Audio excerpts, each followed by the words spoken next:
जिनके हाथ में कोई अस्त्र शस्त्र नहीं है, क्योंकि ये लड़ाई वड़ाई बिल्कुल नहीं चाहते। ये मुरलीधर है, ये प्रेम मुरली क्या बरसाती है। दुष्ट भी नाचता है उसकी तान पर, सज्जन भी नाचता है उसकी तान पर। क्या बताऊं मेरी माँ, जब बंसी बजती है ना तो दुष्ट आदमी भी कितना भी गुस्सा हो कि आप घर से आए हो, पर कहीं मधुर बंसी की तान चल रही हो ना तो बड़ी शांति मिलती है, आनंद आता है। भगवान ने बांसुरी शंकर जी को लगा क्या दे दूं क्या दे दूं। कन्हैया से पूछा कि आप किस उद्देश्य से अवतार लेकर आए हैं, तो कन्हैया ने कहा कि मैं प्रेम की वर्षा करने आया हूं कृष्ण बन करके। तो भगवान बोले इस वर्षा में मैं भी सहयोग करूंगा। बंसी का अवतार धारण कर लिया शंकर जी ने और बंसी बन के गोविंद के कर कमलों में पहुंच गए। बोलिए भक्त वत्सल भगवान की। कन्हैया के हाथों में जो बंसी है ये कौन है? भगवान शंकर ने ही बांसुरी का अवतार धारण कर लिया। जैसे हनुमान जी ने राम जी के लिए अवतार लिया था, शंकर जी ने श्री हनुमान जी के रूप में 11वें रुद्र के रूप में श्री हनुमान जी ने अवतार लिया। किसके लिए? राम जी की सेवा के लिए। ऐसे ही बंसी कौन है? भगवान शंकर। शंकर भगवान बंसी बनकर आए और श्याम सुंदर बचपन से ही, उस दिन से ही बंसी हाथ पे लिए हैं, छोटी नहीं वो बांसुरी। मैया लाला को लेके आई, बाबा चले गए। अब जब भगवान कृष्ण बड़े हुए तो बंसी बजाए, गजब की बांसुरी बजी है ना मैया जी।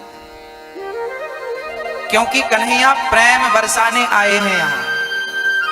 मैं बता चुका हूं आपको कि कृष्ण अवतार क्यों हुआ है, इसके पीछे कारण है।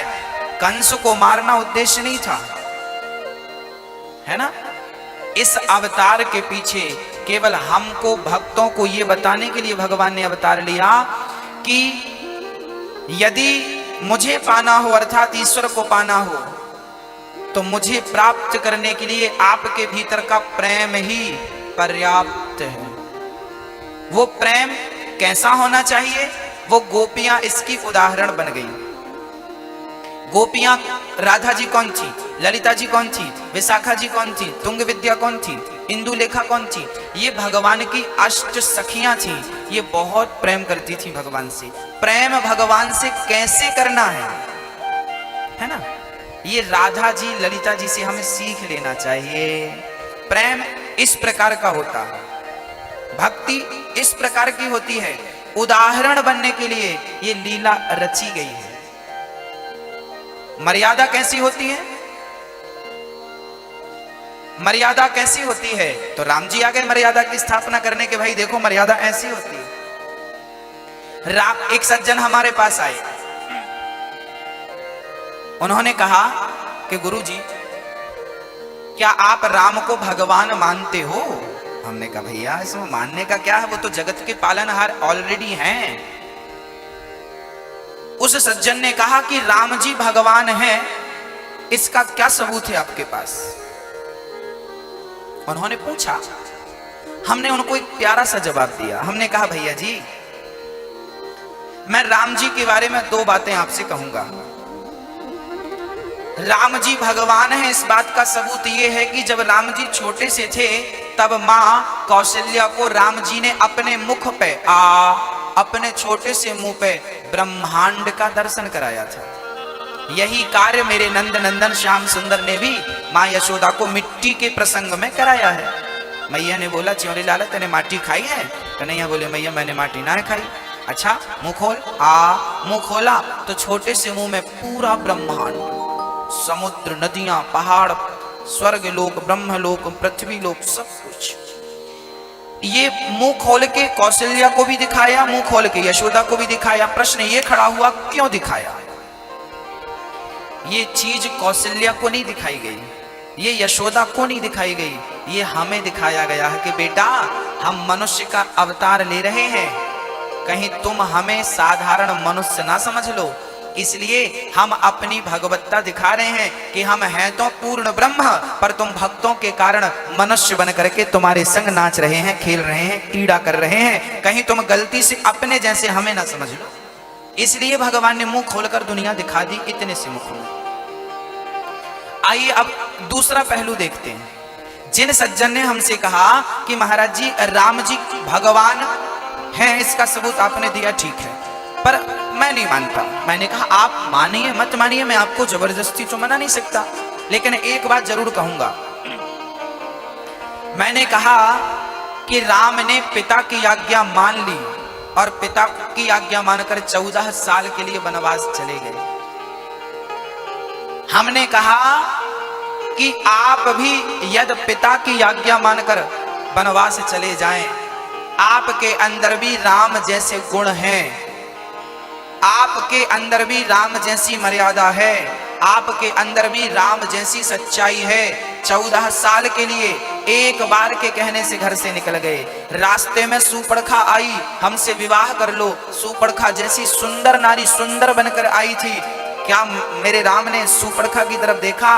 जो पुरुष पर नारी की तरफ ना देखता हो, जो पुरुष माँ बाप की आज्ञा का पालन करके 14 साल के लिए वनवास चला जाता हो, जो पुरुष दुश्मन के भाई विभीषण को गले लगाता हो, जो पुरुष रावण को 2 मौका देता हो कि तू अभी भी सुधर जा। पहला मौका हनुमान जी को भेज कर दिया कि भाई अभी भी सुधर जा। दूसरा मौका अंगद को भेजकर राम जी ने दिया कि भाई अभी भी सुधर जा। ऐसी भगवत्ता, ऐसी सत्यता, ऐसी मर्यादा, ऐसा चरित्र यदि आपका है तो मैं आपको भी भगवान कहने को तैयार हूं। जितनी मर्यादा राम के अंदर थी, जितने गुण राम जी के अंदर थे, उतने गुण, वो लक्षण यदि आप में आ जाएं तो आप क्या बन जाएंगे?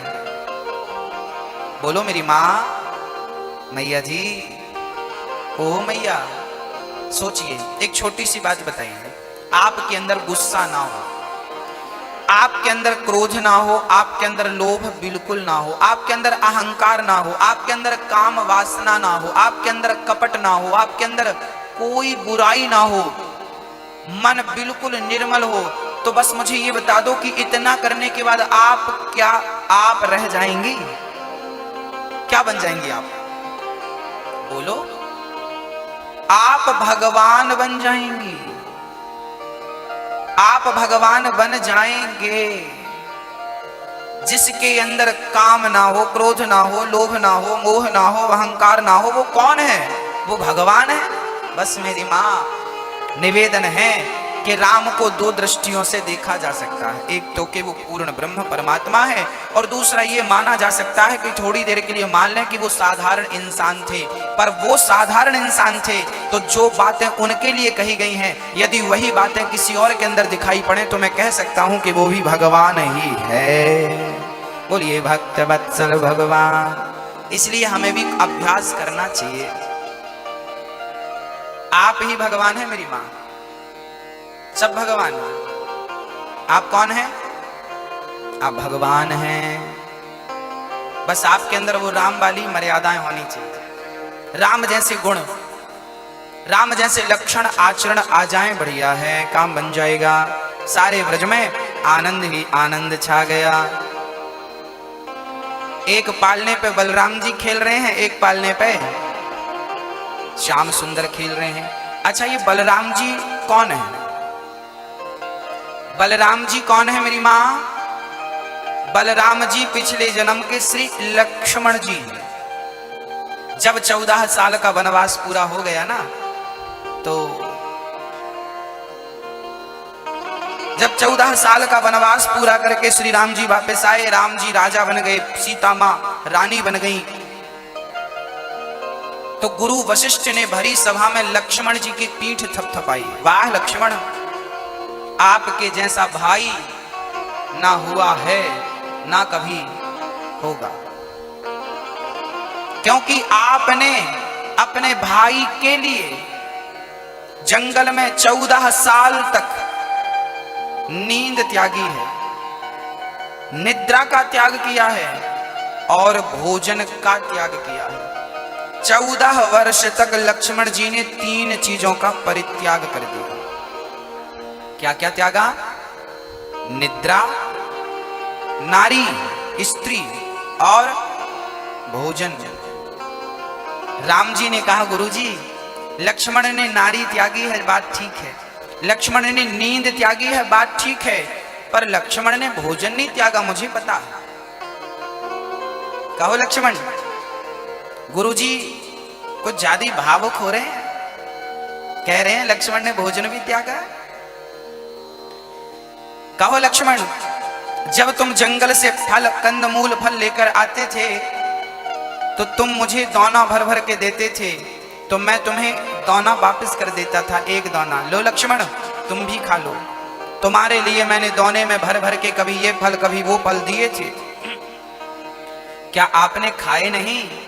लक्ष्मण जी चरणों में गिर पड़े, राघव प्रभु राम काज कीन्हे बिनु मोहि कहां विश्राम। 14 साल तक गुरुजी सच कह रहे हैं, मैंने अन्न फल फूल भी नहीं खाए, केवल जल पी कर रहा। अच्छा, राम जी ने कहा फिर हमने आपको जो फल दिए थे दाना भर भर के रोज देते थे खाने के पहले कि लक्ष्मण खा लो, उसका क्या किया? लक्ष्मण जी बोले मैं उन दानों से कह देता था कि यदि मैंने सच्ची राम जी की भक्ति की है तो राम जी का दिया प्रसाद से मैं कह देता था कि ऐ प्रसाद अभी आप अयोध्या चले जाओ, वहीं रहना, जब मैं राम जी की 14 वर्ष की सेवा करके वापस आऊं तब मैं आपको ग्रहण करूंगा, और याद रखना राम का दिया प्रसाद है, खराब नहीं होना चाहिए। वो 14 साल के पूरे दाने अयोध्या में स्टोर रूम में है।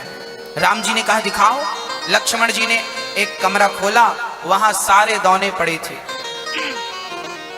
राम जी ने गिनती कराई तो 4 दाने कम निकले। अच्छा लक्ष्मण 4 बार तो आपने भोजन किया है। लक्ष्मण कहने लगे भैया मैंने 4 बार भी भोजन नहीं किया, तो 4 दाने कम क्यों हैं? 14 साल के हिसाब से जितने दिन होते हैं उतने दाने होने चाहिए, पर ये तो 4 दाने कम निकल रहे हैं। तब लक्ष्मण जी ने कहा प्रभु जब आप खाते थे तो आप हमें देते थे, 4 दिन जंगल में केवल वो 4 दिन ही थे जब आपने भोजन नहीं किया था। वो कौन से दिन थे? बोले जब आपका वनवास हुआ था, राम जी का वनवास सुबह लगभग 10:30 बजे वनवास हो गया था। राम जी का वनवास लगभग सुबह 10:30 बजे वनवास के लिए रवाना हो चुके थे। प्रभु जिस दिन आपका वनवास हुआ था उस दिन आपने कुछ नहीं खाया था, आपने नहीं खाया तो आपने मुझे नहीं दिया। पहला दाना वो कम है।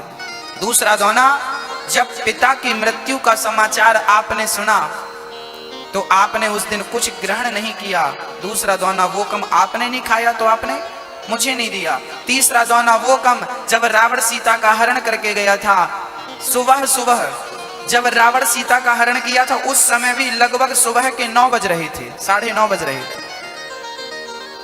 उस दिन आपने भोजन नहीं किया तो मैंने भी भोजन नहीं किया। चौथा दाना जब मेघनाथ ने शक्ति मारी थी, मेघनाथ ने शक्ति, याद रखना युद्ध सुबह से शुरू हो जाते थे। मेघनाथ ने लक्ष्मण को शक्ति कम मारी थी। मेघनाथ ने लक्ष्मण जी को शक्ति मारी थी लगभग युद्ध के विराम में 11:15 बजे के लगभग, क्योंकि युद्ध का नियम होता था कि युद्ध में थोड़ा सा विराम होता था सभी के आराम के लिए। विराम के पहले बाण मार दिया गया, लक्ष्मण जी को शक्ति लगी। भोजन उस दिन भी नहीं हुआ। प्रभु आपने उस दिन नहीं खाया जिस दिन मुझे शक्ति लगी थी, मैं तो आपकी गोद में सो रहा था। आपने नहीं खाया, मैंने नहीं खाया, बस ये 4 दाने कम है, बाकी अब गिन के देख लीजिए आपकी सेवा में मैंने पूरा समय दिया। राम जी की आंखों से आंसू आ गए। वाह लक्ष्मण 14 साल तक मेरे पास रहकर मुझे एहसास नहीं होने दिया कि तू भोजन नहीं किया, भूखा सेवा में लगा हुआ है। लक्ष्मण मैं आपका ऋणी हो गया। अब लक्ष्मण जी से राम जी कहने लगे भैया लक्ष्मण मैं आपका ऋणी हो गया, अगले जन्म में मैं आपका छोटा भाई बनूंगा, आप मेरे बड़े भ्राता बनना। वही लक्ष्मण इस जन्म में श्री बलदाऊ भैया बने हैं और श्री राम जी कृष्ण बनकर आज बलराम भैया के चरण दबा करके पिछले जन्म का ऋण इस जन्म में पूरा कर रहे हैं। राम जी की सेवा जितनी श्रद्धा से श्री लक्ष्मण जी ने की है, धन्य है श्री लक्ष्मण जी। बलदाऊ भैया के रूप में इस जन्म में वो है। राम कथा से ही कृष्ण कथा जुड़ी है, एकदम लिंक है। राधा जी कौन है? राधा जी चंद्रवंशी नहीं है, राधा जी सूर्यवंशी है। जो वृषभानु जी थे ना, ये राम के जमाने के राजा थे, उन्हीं के पुत्र के पुत्र के पुत्र, पूरा वर्णन है इनका। राधा जी सूर्यवंशी थी। और जब राम जी ने, जब भरत जी चित्रकूट में श्री राम से मिलने आए, तो कैकेयी मां को भरत जी ला नहीं रहे थे। कैकेयी को कहा था कि मैं राम से मिलने जाऊंगा पर आपको लेकर नहीं जाऊंगा। कौशल्या मां बोली, लग भरत बेटा, यदि कैकेयी नहीं गई तो तेरी कौशल्या मां भी नहीं जाएगी। कैकेयी मां को जबरदस्ती ना चाहकर भरत जी ले गए। और जब कैकेयी राम से मिलने चित्रकूट गई, तब तक तो सारा मामला बढ़ चुका था। कैकेयी की चारों तरफ थू थू हो रही थी। कैकेयी मां पर लोग उंगलियां उठा रहे थे। अब कैकेयी मां दूर खड़ी रो रही थी। उन्हें लग रहा था कि मैं राम से कैसे मिलूं, किस मुंह से मिलूं, कैसे मुंह दिखाऊं राम को। कैकेयी मां को तो लग रहा था कि पृथ्वी फट जाती तो मैं समा जाती। राम जी समझ गए कि मेरी मां पर क्या गुजर रही है। पश्चाताप की अग्नि में मेरी मां कैकेयी जल रही हैं। तब श्री राम कैकेयी मां के पास जाते हैं। सोचिए, राम जी सबसे पहले कैकेयी मां से भेंट करते हैं चित्रकूट में। प्रथम राम भेंटी कैकेयी। कैकेयी के चरणों में राम जी ने लेट करके प्रणाम किया। पहले का बेटा मां को लेट कर प्रणाम करता था, लेट जाता था चरणों में, और आज का बेटा तो मां बाप के घुटनों को छूता है। राम जी लेट गए, कैकेयी मां को प्रणाम किया। मां ने उठाकर हृदय से लगाया, राम मैं कान पकड़ती हूं, मैं तुम्हारे चरण छूती हूं, मुझे एक बार माफ कर दो। राम बोले, मां कैसी बातें कर रही हो मेरी मां, आपको माफ क्यों कर दूं, आपने कोई गलती तो नहीं की ही नहीं। कैकेयी ने कहा, मैंने आपको वनवास भेजा है, कितना कष्ट उठा रहे हैं आप। महलों में रहने वाला राम आज जंगल में कांटों में चल रहा है, कितना दर्द हो रहा होगा। राम बोले, मां कोई बात नहीं, मैं सहर्ष तैयार हूं, जंगल में आपकी आज्ञा का पालन करने के लिए तैयार हूं। आप ये मत समझिए कि मैं आपसे नाराज हूं। कैकेयी बोली, यदि आपने मुझे माफ कर दिया तो मुझे एक वचन दीजिए। राम बोले, मां जो मांगोगी मैं दूंगा। कैकेयी मां ने कहा, यदि आपने मुझे माफ कर दिया तो मुझे वचन दीजिए कि अगले जन्म में आप मेरे गर्भ से जन्म लेंगे, आप मेरे पुत्र बन करके जन्म लेंगे। यदि माफ कर दिया है तो मुझे ये वचन दीजिए। राम जी ने कहा, मां मैं आपको वचन देता हूं कि मैं अगले जन्म में आपका बेटा बनकर जन्म लूंगा, परंतु एक छोटी सी शर्त है, मैं आपके पेट से, आपके गर्भ से जन्म तो ले लूंगा, पर मैं आपका दूध नहीं पीऊंगा, क्योंकि अगले जन्म की प्लानिंग हो चुकी है मां, मैं आपका दूध नहीं पीऊंगा। कैकेयी मां ने कहा, ठीक है। वही कैकेयी मां इस जन्म में माता देवकी बनती हैं, और देवकी के गर्भ से जन्म तो लिया, पर दूध तो मां यशोदा का ही पीना था, इसलिए मथुरा छोड़कर भगवान गोकुल में आ गए। कभी कभी आपको प्रश्न उठता है ना कि भगवान कृष्ण देवकी का दूध क्यों नहीं पिया भगवान ने? इसलिए नहीं पिया। भगवान श्री कृष्ण का चारों तरफ उत्सव चल रहा था। उस उत्सव में बधाई देने के लिए वृषभानु जी, कीर्ति जी राधा रानी को लाई थी। आपको पता है 11 महीने 15 दिन राधा जी श्याम सुंदर से बड़ी हैं उम्र में।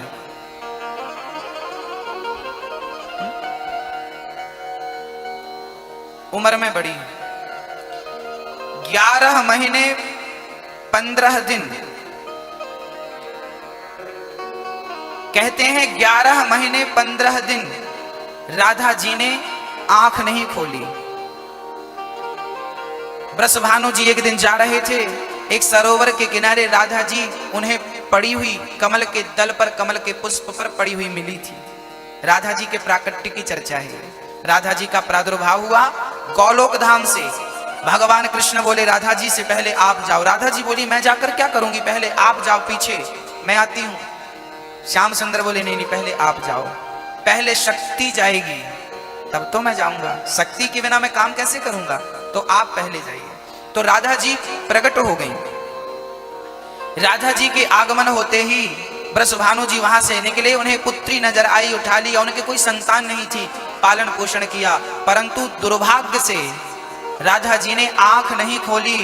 अब सारे नगरवासी कहने लगे वृषभानु को छोरी तो हो गई पर अंधी है, अंधी छोरी कहने लगे, सब अंधी है ये, अंधी। जब नंद के आनंद हुआ तो नवमी के दिन, अष्टमी को लाला का जन्म हुआ, नवमी के दिन कीर्ति माँ और वृषभानु जी बधाई लेकर आए, तो साथ में छोटी सी छोरी थी राधा रानी, उनको भी लेकर आए।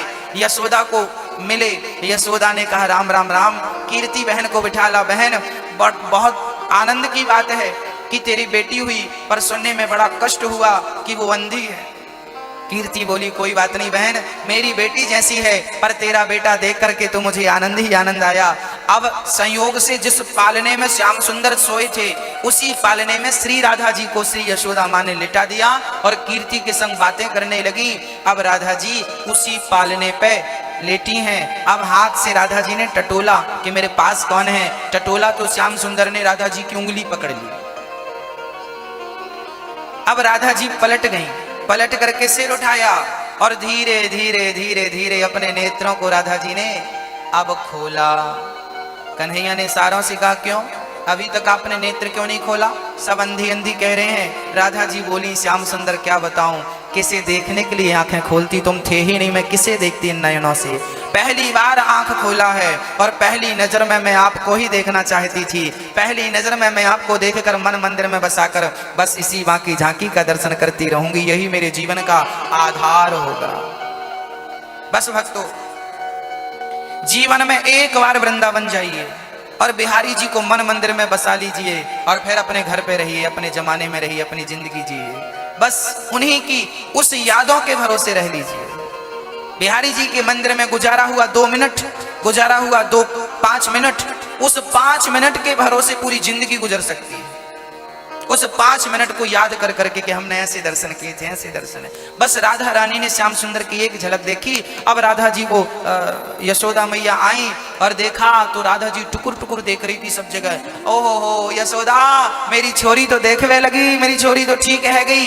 अब ये रोहिणी मैया आई, यशोदा ने आकर राधा जी को उठाया, गोद में लिया। अब तो तीन उत्सव एक साथ मनाए गए, नंदोत्सव भी, बलराम जी को उत्सव भी और राधा रानी को उत्सव भी। अब 3 उत्सव हैं। आओ जरा हम भी भाव पूर्ण श्रद्धा पूर्ण ये उत्सव मना लेते हैं। हाँ जी मेरी माँ, सारे ब्रजवासी लाला को देखवे आए हैं, बरसाने से सखियां आई हैं और सारे लोग राधा जी को श्याम सुंदर को झूला झूला रहे हैं कि चंदन का है पलना और रेशम की है डोर, वृंदावन में झूला झूले नटवर नंद किशोर। आइए जरा हम भी प्यार से झूला झूलाते हैं। विचार कल्पना करिए कि कन्हैया पालने में लेटे हैं, उसी पालने में बलराम जी हैं, उसी पालने में राधा जी हैं और हम एक साथ झूला झूला रहे हैं। दोनों हाथ उठा के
देखे यशोदा मैया मन मन भूले, आज कन्हैया मेरा पलना में झूले।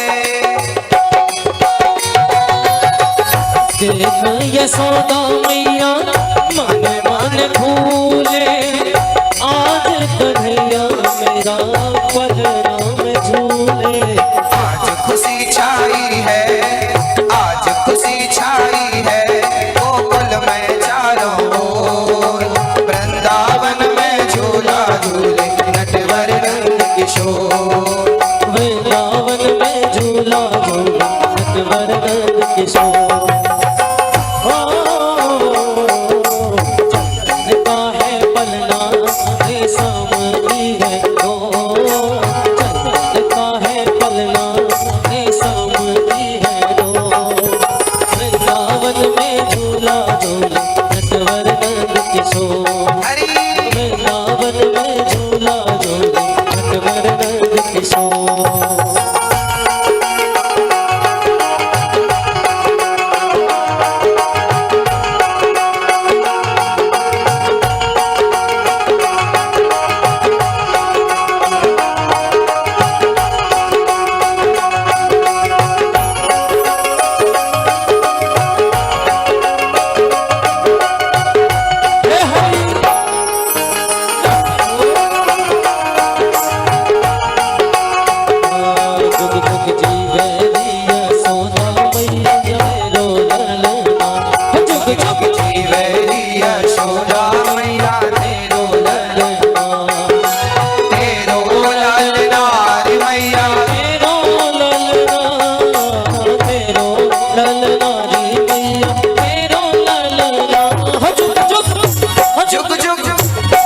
जुग जी वैरी यशोदा मैया तेरो ललना।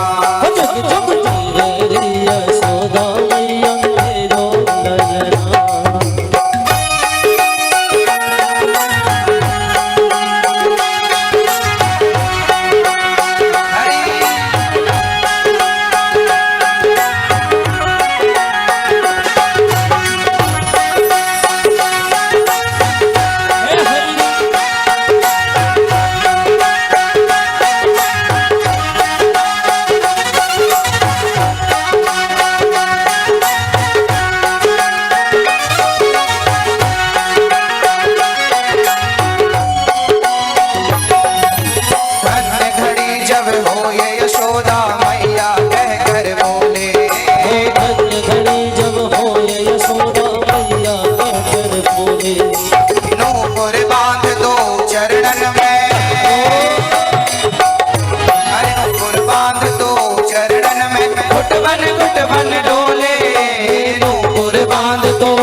पकड़े बाबा की अंगुलियां तेरो ललना।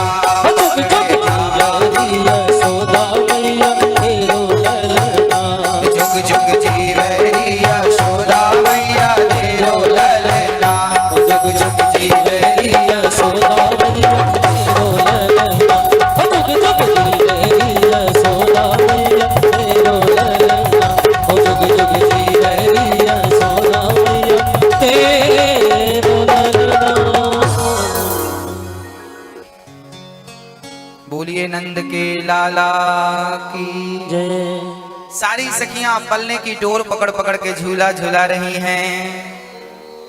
लाला को आहिस्ता आहिस्ता वो जब सावन भादों आते हैं तो आप लोग भी ठाकुर जी के लिए झूला डालते हैं कि नहीं? कहते हैं भगवान जी के लिए झूला जरूर डालना चाहिए, महीने में एक बार, भादों का महीना, और जीवन भर झूलाएं तो बढ़िया है, पर साल में एक बार तो झूला ठाकुर जी के लिए होना ही चाहिए। और झूला आपके घर लड्डू गोपाल जी है ना, जिन जिन के घर लड्डू गोपाल जी हैं उनको साल में एक बार, हाँ, सावन भादों के महीने में प्यार से लाला के जन्मोत्सव की जब तिथि नजदीक आए ना, तो हम तो कहते हैं कि अष्टमी के पहले पंचमी से झूला डाल दो, बढ़िया झूला झूलाओ ठाकुर जी को। अब लाला को जन्मदिन आए वालो है, लाला को जन्मदिन आए वालो, पहले से बढ़िया लाला को बधाई देना शुरू करो। लाला बधाई हो जन्म उत्सव की, खूब बधाइयां लुटानी चाहिए ठाकुर जी के जन्मोत्सव की। हर त्योहार को बड़ी मस्ती और धूमधाम आनंद से मनाना चाहिए, प्यार से। अब भगवान श्री कृष्ण 6 दिन के हो गए। नंद बाबा को याद आया कि हम तो बधाई पे ही लग गए और कंस के यहाँ टैक्स चुकाने जाना है, कर चुकाने जाना है। रह गया तो कंस बुरा मान जाएगा कि लो भैया तुम भूल गए, लाला के कहीं खतरे ना बढ़ जाएं। तो सारे ब्रजवासियों को लेके छकड़े में सामान, दूध दही मक्खन मिश्री भर भर के कर चुकाने गए। यहाँ से नंद बाबा गोकुल छोड़कर जा रहे थे और वहां से पूतना मौसी नंद नंदन को, श्याम सुंदर को मारवे के प्लान से आ रही थी। पूतना चल पड़ी। पूतना कौन है? बकासुर की बहन, कंस की बाल विकास मंत्री थी उस टाइम पे पूतना। और पूतना मौसी चल पड़ी। सबन के बच्चन को मारवे का काम पूतना का था। अपने स्तनों में दूध के साथ जहर को मिक्स कर लिया, जहर भर लिया अपने आंचल में, और जहर भर करके पूतना मौसी हवा के मार्ग से आकाश से चली। देखा ज्यादा बच्चे कहाँ हैं, तो नंदोत्सव चल रहा था गोकुल में, बच्चों की बड़ी भीड़ थी। पूतना को लगा कार्यक्रम यहीं से शुरू करूं। पूतना जमीन में आई और माया से अपने आप को बन ठन करके खड़ा कर लिया। योग माया जानती थी, बन ठन के आगे पूतना मौसी आगे बढ़ी। इतनी सुंदर बन गई पूतना, इतनी सुंदर बन गई कि सब देखते रह गए पूतना को। आगे गई, माँ यशोदा लाला को गोद में लेकर दूध पिला रही थी और उसी क्षण पालने पर लिटाया ही था कि पूतना मौसी आ गई। अरे यशोदा राम राम। यशोदा बोली, बहन राम राम। आप कौन, कहां से आई? अरे मोकू ना पहचानी, मैं फलाने पंडित जी की पंडितानी हूँ। हाँ, मोकू ब्रह्मा जी ने वरदान दे रखे तो कु पतो ना है। यशोदा बोली, बहन मोकू तो कछु पतो ना। अरे तो कु पतो ना है, ब्रह्मा ने मोकू वरदान दे रखे हो कि जो बच्चा मेरा दूध पीता है वो अमर हो जाता, मरते ही नहीं। यशोदा बोली, अच्छा तो बहन मेरे बच्चा को भी दूध पिला के वाको जीवन अमर कर दो। हाँ हाँ भाई से तो आई हूँ, तेरे छोरा को कहाँ है तेरा छोरा? मैया बोली, मैं आती हूँ आपके लिए बढ़िया पानी लेकर, ठंडा ठंडा, पहले नाश्ता तो करो। हाँ हाँ मैं नाश्ता करूंगी। अब मैया गई, मक्खन मिश्री लेके आई के या को मक्खन मिश्री खवाऊं। तब तक पूतना मौसी अपना कार्यक्रम करने आगे बढ़ी। लाला पालने में सो रहे थे, पूतना मौसी आगे बढ़ी श्याम सुंदर की ओर, और जैसे ही पास में पहुंची श्याम सुंदर की दृष्टि पूतना मौसी पर पड़ी। श्याम सुंदर ने पूतना को देखते ही अपने नेत्रों को बंद कर लिया। पूतना लोक बालघनी राक्षसी रुधिरासना जिघांसयापहरये स्तनं दत्त्वाप सजगतिम। पूतना बच्चों को मार मार कर खाती थी, बच्चों का रक्त पी जाती थी। आज पूतना कृष्ण के पास पहुंची, कन्हैया ने पूतना को देखते ही आंख बंद कर ली, मानो भगवान कह रहे हैं कि हम तुम्हें देखना भी पसंद नहीं करते। अब प्रश्न खड़ा हो गया कि प्रभु आप तो सबको देखते हैं, आप तो पतितों को भी देखते हैं, पर आप पूतना को नहीं देख रहे हैं। भगवान कहते हैं मैं पतितों को देख सकता हूं, पर उन पतितों को देखता हूं जो मुझसे आकर कह दें कि मैं पतित हूं, मुझ पर कृपा करो। मैं उनको कभी नहीं देखता जिनके बाहर कुछ और है और भीतर कुछ और है।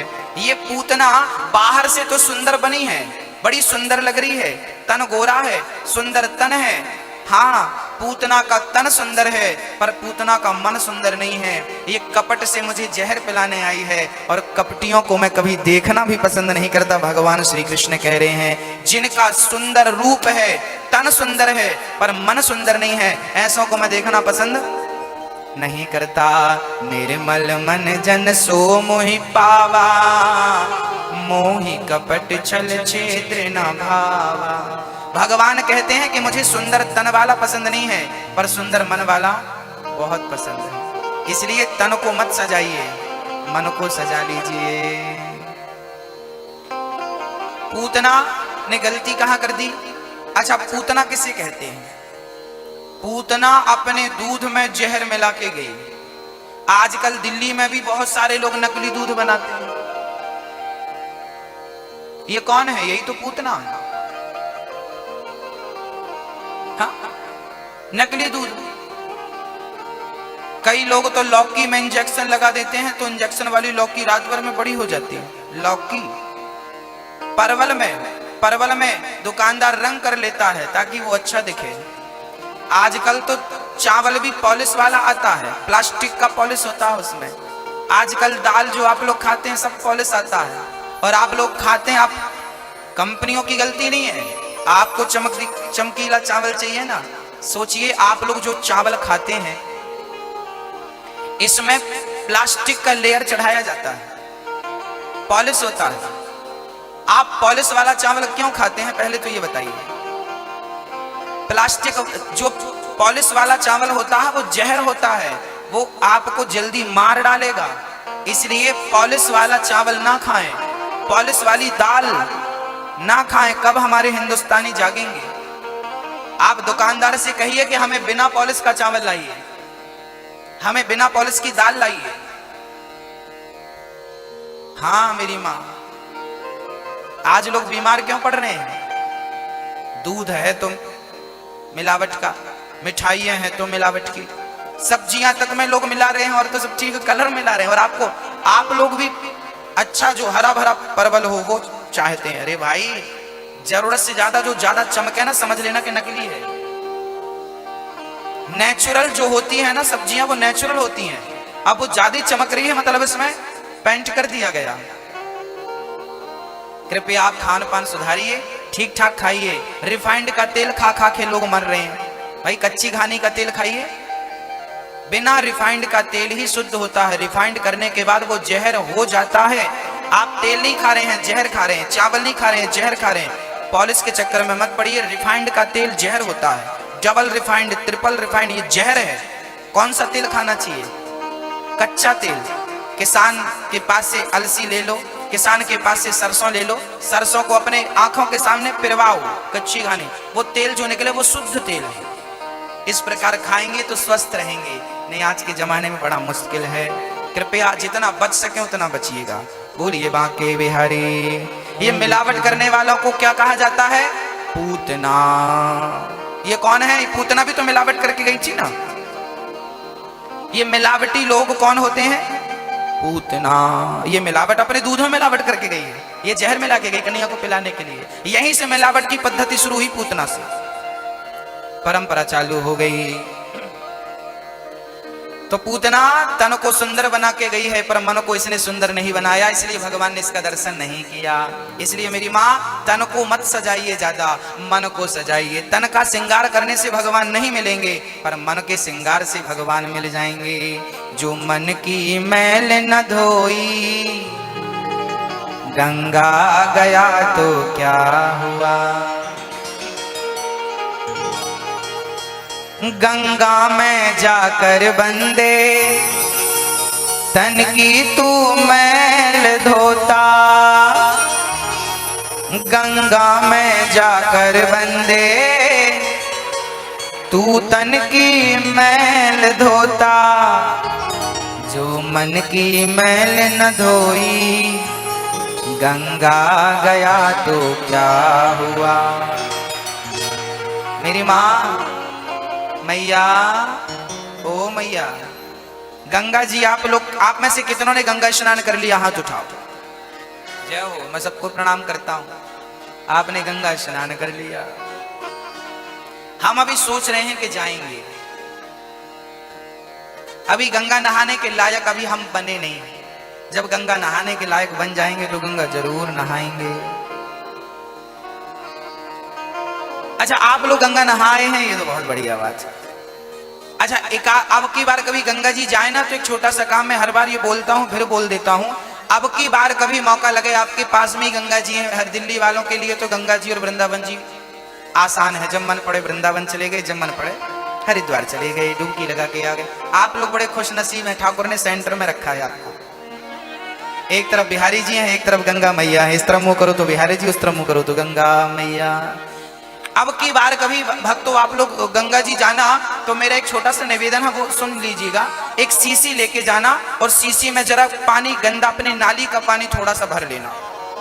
और नाली के पानी शीशी में भर के ढक्कन बंद करना, अपने पॉकेट में रखना, और जब गंगा जी जाना तो वहां पर गंगा जी में वो शीशी डाल देना। जितने दिन रुको गंगा जी के किनारे उतने दिन शीशी पड़े रहने देना, और जब आने लगो तो शीशी उठाना, बैग में रखना, वापस ले आना, और फिर उसी का ढक्कन खोल के सबको पिलाना। लो भैया गंगा जल है, गंगा जी सिलाए। पिएंगे आप लोग? नहीं?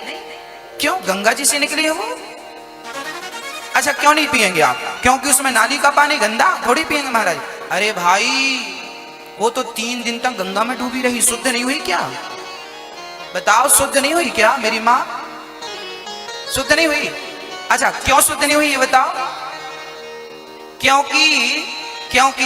क्योंकि उसमें गंदा पानी था। पानी ऊपर से तो निकल गया, पर अंदर जैसा था वैसा ही रहा। वही तो मैं कह रहा हूं कि 3 दिन तक शीशी डूबी रही, पर उसके अंदर जैसा था वैसे ही रहा। आपने भी 10-20 डुबकियां लगा ली, पर आप जैसे थे वैसे ही रहे। तो गंगा नहाने का फायदा क्या? गंगा नहाने से ना तो कपट गया, ना अहंकार गया, ना क्रोध गया, ना लोभ गया, ना निंदा चुगली बुराई मत्सरता गई। नहाने के पहले जैसे थे, नहाने के बाद भी वैसे हो। तो तुम तो शीशी हो के नहीं? शीशी पहले भी वैसे ही थी और बाद में भी। आप लोगों ने भी कितनी बार नहा लिया? वो तो 24 घंटे 3 दिन तक डूबी रही शीशी। आप भी नहा लीजिए। तो आप गंगा जी जाते हैं तो तन को नहलाने जाते हैं, तो तन तो शीशी का भी तन नहा रहा था, पर उसके अंदर जो था वो साफ नहीं हुआ। बस मेरी माँ, अब की बार कभी गंगा जी जाएंगे तो गंगा जी जाके हाथ में गंगा जल लेंगे। हे गंगा मैया, जितना पवित्र आपका जल है, आज से मैं अपने मन को इतना ही पवित्र रखूंगा। यही गंगा स्नान है, यही गंगा स्नान का प्रतिफल है। और ऐसे तो फिर आपको जाना हो, पैसे बहुत हो तो जाओ, किराया खर्चा सब कर लो। इसका अर्थ गंगा स्नान नहीं है मेरी माँ। जो मन की मैल न धोई गंगा गया तो क्या हुआ।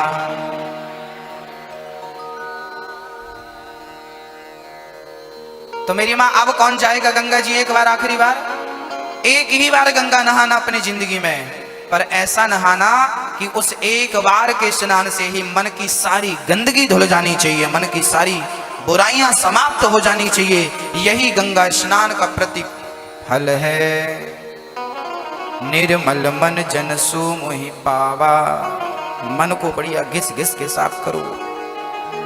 पूतना ने लाला को उठाया, स्तनपान कराया। भगवान ने देखा पूतना मौसी के स्तनों में थोड़ा दूध था, भगवान ने दूध पिया। जहर था, जहर भी पिया। अब भगवान को लगा पकड़े हैं तो फिर तार ही दें, तो भगवान ने पूतना के प्राणों का पान करना शुरू कर दिया। पूतना चिल्लाई, बालक छोड़ दो, छोड़ दो। भगवान बोले, मौसी जी गलत बात है, हम जल्दी से पकड़ते नहीं किसी को, पकड़ते हैं तो फिर कभी छोड़ते नहीं। यहाँ पकड़ने की व्यवस्था है, छोड़ने की नहीं है। पूतना चिल्लाने लगी, बालक छोड़ छोड़ छोड़। भगवान ने कहा छोड़ेंगे नहीं, अब तुम्हें तार देंगे। अब पूतना के प्राणों का पान किया, पूतना धम्म से नीचे गिर पड़ी, प्राण निकल गए। जो गति भगवान ने मां कौशल्या को दी है, वही गति भगवान ने। न जाने कौन से गुण पर दया निधि रीझ जाते हैं, यही सदग्रंथ कहते हैं, यही हरि भक्त गाते हैं। कृपा की न होती जो आदत तुम्हारी, तो सोनी ही रहती अदालत तुम्हारी। कृपा की न होती गरीबों के दिल में जगह तुम ना पाते। गरीबों के दिल में जगह तुम ना पाते, तो किस दिल में होती हिफाजत तुम्हारी। कृपा की न होती जो आदत तुम्हारी, तो सोनी ही रहती अदालत तुम्हारी। कृपा की न होती। क्या बताएं भक्तों, ठाकुर जी कितने दयालु हैं। हाँ, मेरे कन्हैया, मेरे गोविंद कितने दयालु हैं। आओ जरा इनकी भगवत्ता, इनकी करुणा कैसी है, जरा एक भजन के माध्यम से मैं आप तक पहुंचा दूं। ठाकुर जी मेरे कैसे हैं, इनका स्वभाव कैसा है। भरी उनकी आंखों में है कितनी करुणा, जाकर सुदामा दुखारी से पूछो। भरी उनकी आंखों में है कितनी करुणा, जाकर सुदामा दुखारी से पूछो। करामात क्या इनके चरणों की रज में, करामात क्या इनके चरणों की रज में। जाकर के गौतम की नारी से पूछो। कभी तुम्हें गौतम की नारी मिल जाए अहिल्या तो पूछ लेना, वो बताएंगी, वो सही सही बताएंगी राम के चरणों की रज की महिमा क्या है। कभी मेरे सुदामा मिल जाएं तो वो बताएंगे कि मेरे गोविंद के अंदर भक्तों के लिए करुणा कितनी है। भरी उनकी आंखों में है कितनी करुणा, जाकर सुदामा दुखारी से पूछो। भरी उनकी आंखों में है कितनी करुणा, जाकर सुदामा दुखारी से पूछो। करामात क्या इनके चरणों की रज में, करामात क्या इनकी चरणों की रज में। जाकर के गौतम की नारी से पूछो। भरी उनकी आंखों में हे हरि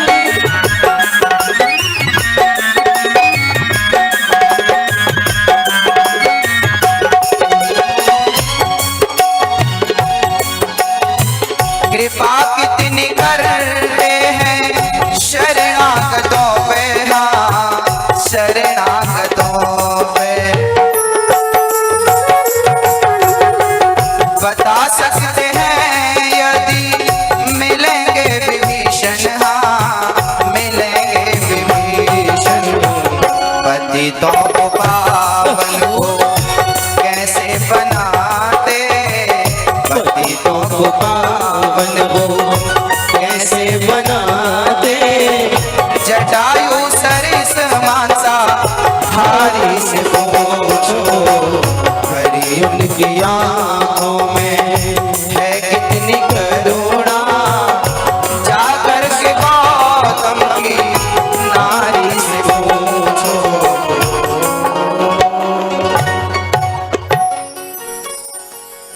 कर कृपा कितनी करते हैं शरणागतों पे, हाँ शरणागतों पे।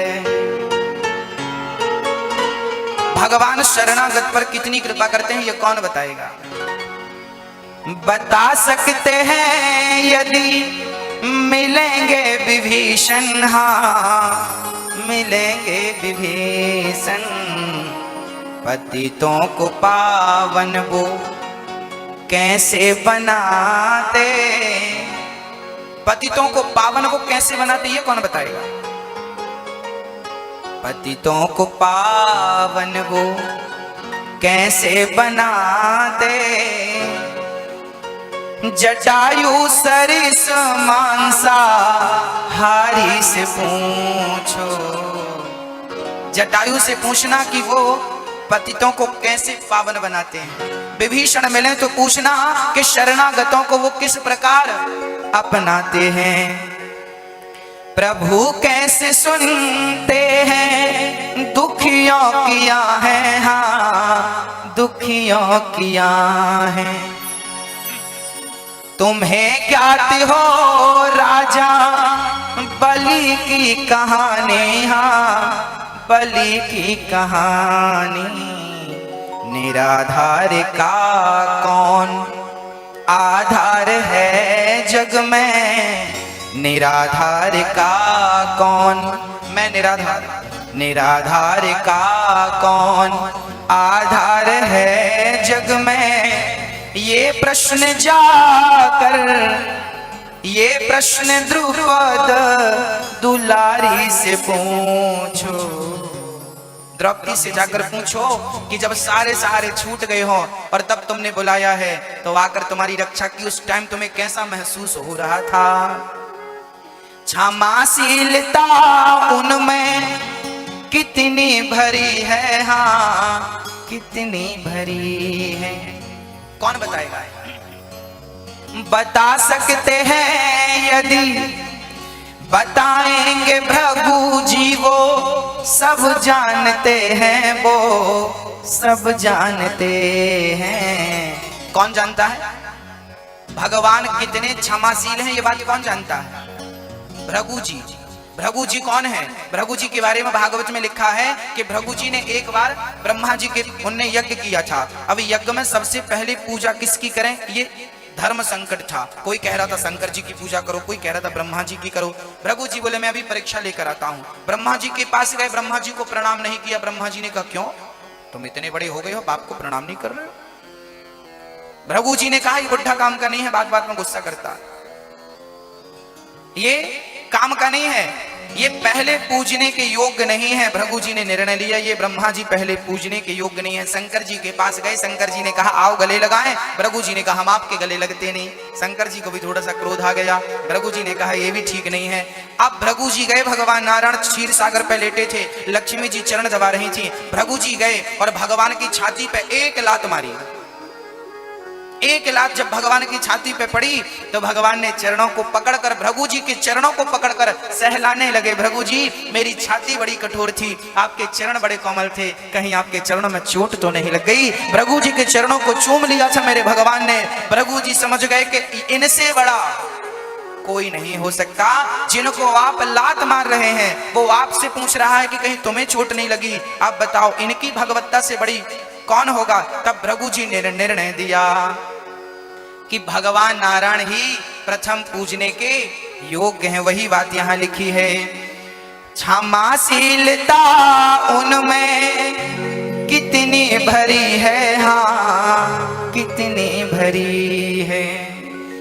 बताएंगे भृगु जी वो सब जानते हैं, हाँ सब जानते हैं। हृदय उनके भावों का, हृदय उनका भावों का है कितना भूखा। हृदय उनके भावों का है कितना भूखा। विदुर शबरी और सुदामा से पूछो, भरी उनकी आंखों में है कितनी करुणा। जाकर सुदामा दुखारी से पूछो, कितने करुणा मैं भगवान हैं, ऐसे कौन मिलेंगे आपको, इसलिए इनकी शरण ग्रहण कर लो जल्दी से। भक्तों, भगवान श्री कृष्ण अब पूतना मौसी के प्राणों का पान किया। नंद बाबा कर चुका के आई तो पूतना मौसी मरी पड़ी थी। यशोदा ने गाय की पूंछ से लाला की नजर उतारी। पूतना का शरीर इतना विशाल था कि 6 कोस का जंगल टूट गया था। अब शरीर को काट काट कर चिता पे रखा, आग लगाई। जब पूतना के शरीर से धुआं निकला ना तो पूतना के शरीर से सुगंध निकल पड़ी। अहो बकेयम स्तन काल कोटम जिघांसयापा यदाप्यसाध्वी लेभे गतिं धातृचितां ततोऽन्यं कं वा दयालुं शरणं व्रजेम। अहो बकीयम, भगवान जैसे दयालु कौन? जो पूतना मारना चाहती थी उसे भी भगवान ने तार दिया। न जाने कौन से गुण पर दयानिधि रीझ जाते हैं। भक्तों, पूतना का उद्धार हुआ। अब भगवान 6 महीने के हो गए, तब भगवान श्री कृष्ण को 6 महीने का होता हुआ देख मां यशोदा ने उत्सव रखा। भगवान जी इतने दिन के हो गए, उत्सव, ब्राह्मणों को पंगत पे भोजन पे बुलाया और मैया यशोदा ने अपनी गाड़ी के नीचे, ठाकुर जी ने अपनी गाड़ी, मां यशोदा ने छकड़े के नीचे लाला को लिटा दिया और ऊपर सामान भर दिए ढेर सारे। और मैया झूमने लगी, नाचने लगी, सबन को, सखियन को, सखाओं को भोजन प्रसादी कराए हुए लगी।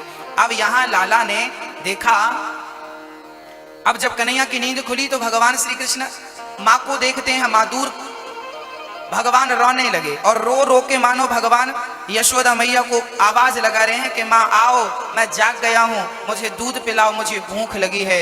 पर मैया है कि जागने का, मैया है कि लाला को देखने का नाम नहीं ले रही है।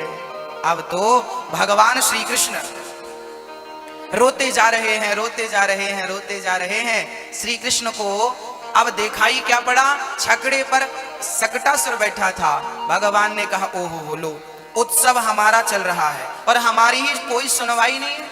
तो भगवान ने क्या किया, गाड़ी में एक लात जमा दी। क्यों गाड़ी में लात जमाई? गाड़ी में लात जमाने के पीछे अर्थ ये है कि जब आप काम करते समय भगवान को भूल जाते हैं तो भगवान आपकी जिंदगी की गाड़ी में एक लात मारता है और गाड़ी उलट पलट जाती है। इसलिए काम करते समय भगवान को कभी भूलना नहीं चाहिए। गाड़ी उलट पलट गई और सकटासुर जाके धम्म से कंस के द्वार पे गिरा और सकटासुर का उद्धार हो गया। अब जब गाड़ी हवा से ऊपर झूला झूल के नीचे गिरी, मैया यशोदा दौड़ी दौड़ी आई, लाला का है गो। ब्रजवासियों ने बताया मैया है कछु ना गो, तेरे छोरा ने एक लात मारी, गाड़ी ऊपर गई और घूमती फिरती गाड़ी धम्म से नीचे आए के गिर पड़ी। अब यशोदा मैया बोली राम राम, मेरे छोरा में इतनी शक्ति कहां से आवेगी कि मेरे छोरा ने एक लात मार दी तो गाड़ी ऊपर चली गई? इतनी शक्ति तो है ना है मेरे छोरा में। अब मैया जैसे तैसे संभलती संभालती, ब्रजवासियों की बातें कुछ समझ नहीं आ रही थी, अब मैया लेकर चली गई। यहां एक बात बहुत गंभीर है समझने की। भक्तों, हम लोग भी कभी कभी भगवान को भूल जाते हैं, है ना। जैसे मैया यशोदा भगवान को भूल गई, गाड़ी के नीचे लिटा के काम पे मस्त हो गई, वो रोते रहे और मैया भूल गई।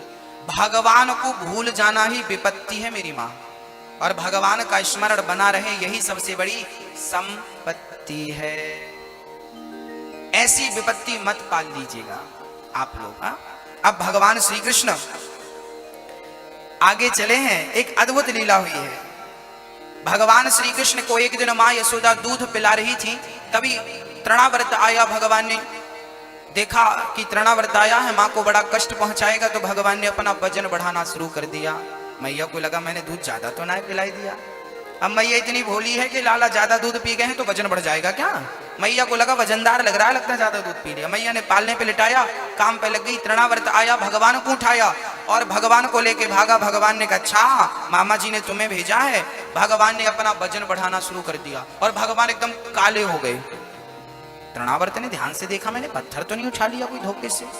भगवान बोले सारी दुनिया पत्थर में कृष्ण को देखती है और तुम कृष्ण को पत्थर समझ रहे हो। उठाकर भगवान ने पत्थर की शिला पे पटक दिया। वो गोविंदाय नमो नमः, तृणावर्त का हो गया। अब भगवान श्री कृष्ण तृणावर्त का उद्धार करते हैं, सकटासुर का उद्धार करते हैं। अब श्री गर्गाचार्य जी का आगमन हो जाता है। गर्गः पुरोहितो राजन यदूनां सुमहातपः ब्रजं जगाम नंदस्य वसुदेव प्रचोदितः। वसुदेव जी के गुरु श्री गर्गाचार्य जी का आगमन हुआ। मैया यशोदा और नंद बाबा हाथ जोड़कर गर्गाचार्य जी से कहने लगे बाबा हमारे छोरा को नामकरण कर दो। जब से लाला ने जन्म लियो है तब से या के ऊपर बड़े बड़े संकट मंडराए रहे हैं। गर्गाचार्य जी बोले वैसे तो हम वसुदेव जी के गुरु हैं, यदि आपके छोरा को नामकरण करेंगे ना तो कंस को डाउट हो जाएगा कि देवकी का 8वां गर्भ यही है, संदेह बढ़ जाएगा। गर्गाचार्य नंद बाबा बोले बाबा हम काहू से कहेंगे ही ना है, गौशाला में चल के चुपके से नामकरण कर लेते हैं। चलो ठीक है। गौशाला में गए, गाय के गोबर से लीप कर चौक पूर के कलश स्थापित किया और नामकरण संस्कार प्रारंभ हो गया।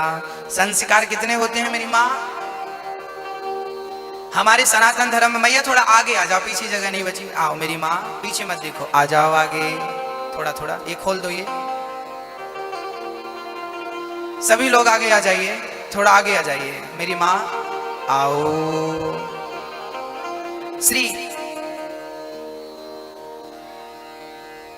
श्री गर्गाचार्य जी महाराज, अरे ऐसे आगे आने का नहीं बोला कि पीछे वाले आगे आ जाए, खिसकने का बोला है। जो जहां है वहीं से थोड़ा थोड़ा आगे खिसका है। बोलिए भक्त वत्सल भगवान की।